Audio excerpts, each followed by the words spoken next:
bom dia, recheado de muitas bênçãos e alegrias para todos vocês. Eu sou a pastora Ana Maria Rosisca, sou terapeuta cristã e trabalho na área de cura e libertação. Nós vamos falar hoje de preciso vencer o meu Adão, medo, culpa e vergonha. O nosso texto está lá em Gênesis, no capítulo 3, no verso 8. Gênesis 3, 8 diz assim: Quando ouviram a voz do Senhor Deus, que andava no jardim pela viração do dia, esconderam-se da presença do Senhor, o homem e a sua mulher, entre as árvores do jardim. Onde estás? Não é? Nós sabemos, onde estás? E uma voz vinda de trás das árvores responde: Quando ouvi a sua voz, tive medo e me escondi. No entanto, o mais interessante nessa passagem é o motivo que levou Adão a ter medo e esconder-se. Ele não disse que temeu por ter desobedecido ou por ter comido do fruto que Deus havia proibido ele de comer. Ele nem mesmo, amados, temeu pela morte previamente anunciada como sentença para quem comesse daquele fruto. Ele foi tomado de medo ao ponto de correr buscando por um esconderijo porque ele estava nu. Mas qual era o problema dele estar nu? Eu creio que a resposta seja simples: nenhum problema. Ele sempre estivera nu e sua comunhão com Deus nunca fora comprometida. Nunca fora comprometida por esse fato. Eles foram criados os dois daquela forma. Nunca houve roupas, nunca houve vergonha. Mas no momento em que o homem e a mulher pecaram, isso mudou toda a história. Isso muda a história na nossa vida também. Creio que além da intimidade e da comunhão terem sido comprometidas, a unidade de pensamento, o alinhamento com a vontade do Deus Pai foi corrompida, foi rompida, foi bloqueada. O homem perdeu o tipo de vida que tinha. E ele, Adão, ele não resistiu permanecer na presença de Deus e agora ele se escondia de Deus. E nós, por muito tempo da nossa vida, por medo, por culpa, por vergonha, nós procuramos nos esconder de Deus, nos esconder do Pai, daquele único que pode nos mostrar a nossa vida, nos mostrar a direção. Antes da desobediência, eles tinham comunhão. Agora, eles fugiam do encontro com o Criador. Eles já não tinham mais a mente de Deus, havia se desconectado dela. Não tinha mais a capacidade de discernir a vontade de Deus. Aquilo que iria agradar ou desagradar o seu coração. Na ânsia de corrigir ou de reparar o seu erro,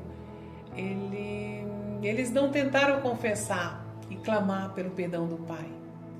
E muitas vezes nós fazemos a mesma coisa, nós fugimos por muito tempo, não acreditando que haja perdão, não acreditando que Deus possa nos perdoar. Eles buscaram simplesmente se esconder e encobrir com folhas de figueira aquilo que lhes trazia desconforto, a nudez.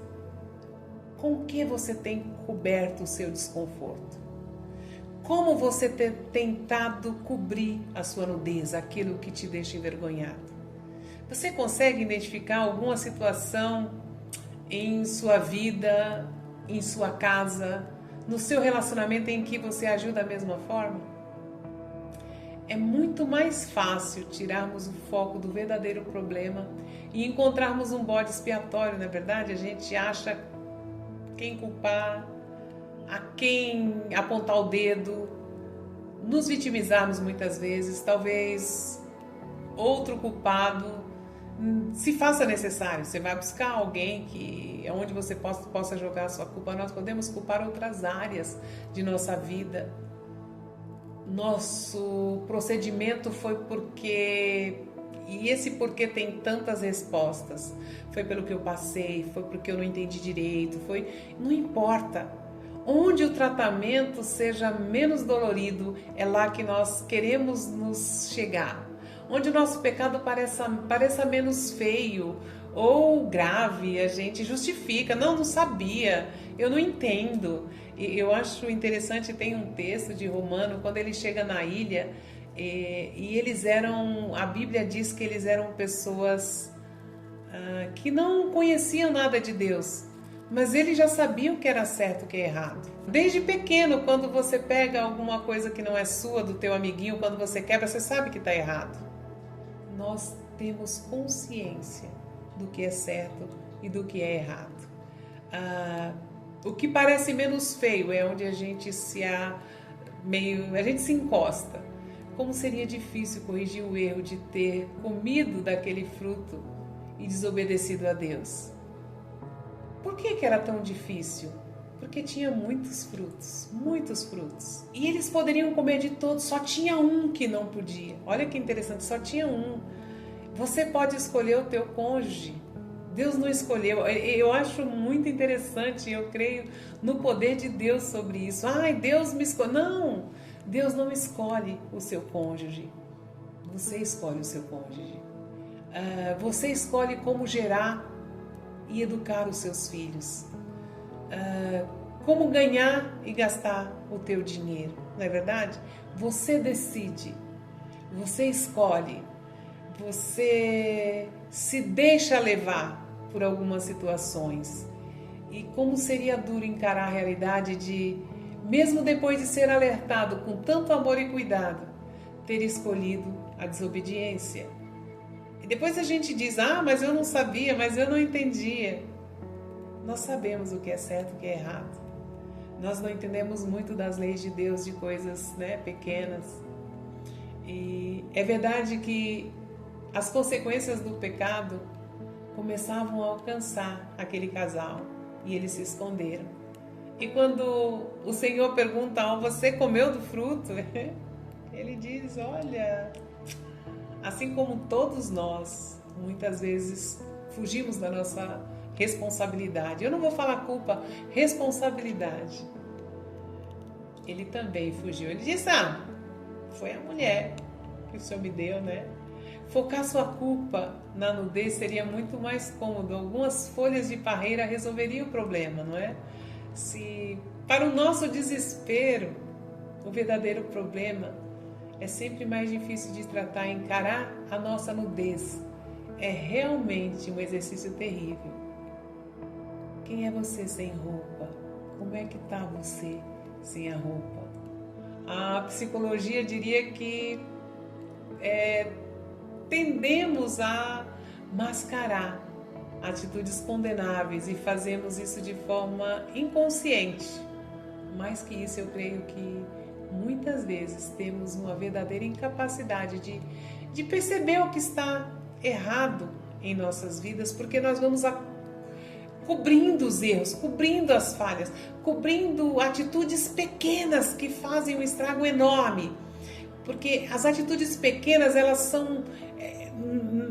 Uma atitude pequena não muda, mas elas são repetitivas. Como não teve problema, você vai repetindo ela 1 ano, 2, 3, 4, até a hora que você não suportar mais as consequências que elas vão gerar na sua vida.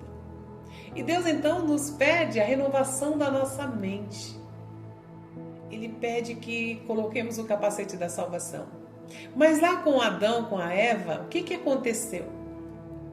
Para cobrir o pecado, para ter uma roupa justa, houve derramamento de sangue, houve sacrifício. E o Senhor matou um animal, e nós deduzimos que esse animal fosse ou seja uma ovelha, não é, para usar a pele, usar o pelo para cobrir, né? Mas não, a Bíblia não especifica exatamente qual é o animal. Mas foi morto, teve sangue. Quando você casa, no teu relacionamento sexual, também tem sangue, sangue da aliança. Quando nasce o seu filho, também há derramamento de sangue. São alianças eternas, o sangue. Preste atenção sobre isso. Preste atenção no que Deus tem feito para as nossas vidas, para a nossa história. Em Romanos, eu vou abrir o texto, Romanos 12, verso 1 diz: Rogo-vos, pois, irmãos, pelas misericórdias de Deus, que apresenteis o vosso corpo por sacrifício vivo, santo e agradável a Deus, que é o vosso culto racional. E não vos conformeis com este século, mas transformai-vos pela renovação da vossa mente, para que experimenteis qual seja a boa, perfeita e agradável vontade de Deus. O que o Senhor está pedindo para mim e para você? Olha, você já pecou? Já? Você é consequência de pecado? Sim. Tem muitas coisas fora do normal? Sim. Não fica tentando encobrir. Ah, mas o que eu preciso falar? Deus sabe todas as coisas. Claro que Deus sabe. Deus conhece a palavra antes que ela saia da sua boca. Mas você deve reconhecer, assim como eu reconheço, que quando nós precisamos abrir a boca e confessar as nossas falhas, dá um nó na garganta, não dá? Dá vontade de engolir, dá vontade de fugir. Fala, você já não está sabendo? Independente de quem esteja sabendo, para Deus, coloque palavras nas suas atitudes. Coloque palavras, defina os seus pecados. Porque quem está sendo tratado não é Deus, é você. Quem precisa ser alinhado não é Deus, é você. Quem precisa se consertar não é Deus, é você. Sou eu. É a nossa história que precisa ser transformada pela renovação da nossa mente. O que foi dito para você que é assim que deve ser feito? Entenda que não é. Veja qual é a forma que Deus planejou para a sua casa, para o seu casamento, para a educação dos seus filhos, para a sua finança ou para as suas finanças. Preste atenção sobre isso. Deus é um Deus Pai, é um Deus Senhor e Ele tem planos para você. Mas tudo que você aprendeu mundanamente tem que ser varrido da sua mente, do seu coração. Ou até você pode lembrar para saber o que era e o que está sendo. Como era e como está sendo hoje.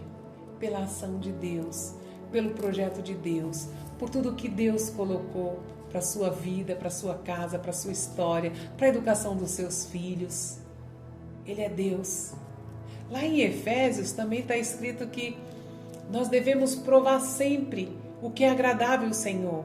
Efésios capítulo 5, que diz que nós devemos provar sempre o que é agradável ao Senhor e que não sejamos cúmplices nas obras infrutíferas das trevas, mas porém devemos reprová-las.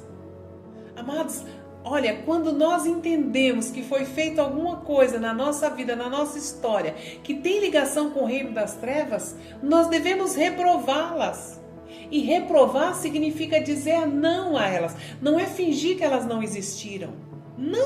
Não é fingir que está tudo bem agora a vida. Não, a Bíblia nos ensina a reprová-las, porque o que eles fizeram em oculto, o só referia a vergonha.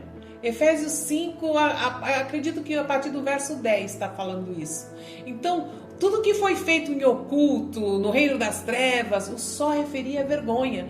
Mas todas as coisas, quando reprovadas pela luz, se tornam manifestas, porque tudo que é manifesto é luz. Enquanto está encoberto, ninguém viu. Quando há luz, ela aparece e você pode reprovar dizendo: eu não quero isso na minha vida, eu não faço parte disso, eu não faço parte com o reino das trevas, eu não tenho acordo com nenhuma ação de nenhum demônio, de nenhum espírito maligno, de nenhum acordo em qualquer que seja a religião, em qualquer uma que seja. Reprove. Desperta, você que está dormindo, levanta de entre os mortos e Cristo te iluminará. Saia do medo, saia da vergonha, deixa Deus entrar na sua história. Essa questão de que foi feito no passado, das culpas que são colocadas nas nossas costas. Gente, Quem é o acusador? Quem é o nosso acusador? Ele, o ladrão, o inimigo. Eu sempre chamo o ladrão do diabo.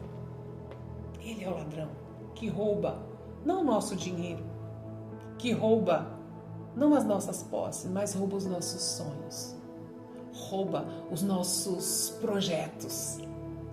Aquilo que nós queremos chegar na direção de Deus, chegar perto de Deus, ele rouba. Como? Trazendo culpa, trazendo medo, trazendo vergonha. Eu acredito que a culpa é embrulhada num papel chamado vergonha. Ou que a vergonha é embrulhada no papel bonito, assim, cheio de enfeite, chamado culpa. Mas Deus pega tanto o embrulho quanto o papel, tanto o projeto quanto o embrulho, e joga no fundo do mar. Ele nos perdoa e nos chama para a vida nova, nos chama para a vida eterna, nos chama da morte para a luz. Ele é Senhor. Não fique tentando cobrir a sua nudez. Se aproxima de Deus. Tem um sacrifício que já foi feito lá atrás para te cobrir. Porque o desenho de Gênesis com Adão e com Eva é um quadro desenhado que se cumpre aqui, comigo e com você. O Cordeiro de Deus foi morto para cobrir a nossa nudez. O Cordeiro de Deus foi morto na cruz do Calvário para cobrir os nossos pecados, para sanar os nossos pecados, para falar aos nossos corações, para nos chamar para a vida abundante, para nos tirar das trevas, da tristeza, da escuridão, para uma clareza, para alegria, para motivação de fazer a vontade de Deus. E não procure a felicidade. Porque se você buscar a felicidade, é correr atrás do vento, como disse Salomão. Mas quando você corre atrás de Deus, você se depara com a felicidade. Você se depara com a vida eterna. Pense sobre isso. Analise bem o que eu estou te falando. E tome uma decisão. Tome. Se achegue para Deus do jeito que você estiver. Ele é Senhor e Ele vai cobrir. Porque Ele pagou um alto preço, um preço. Se a tua dívida, presta atenção, com agiota, chamado ladrão, chamado diabo, é de 500 mil, o Senhor, o sangue dele pagou 500 milhões a seu favor. Se aproprie disso. Faça parte do povo de Deus, faça parte do reino de Deus. E isso começa dentro da sua casa, dentro da sua vida, dentro da sua história. Amém? Que Deus nos abençoe e nos dê clareza e visão para podermos tomar a posição correta diante dele. Amém? Até o nosso próximo vídeo.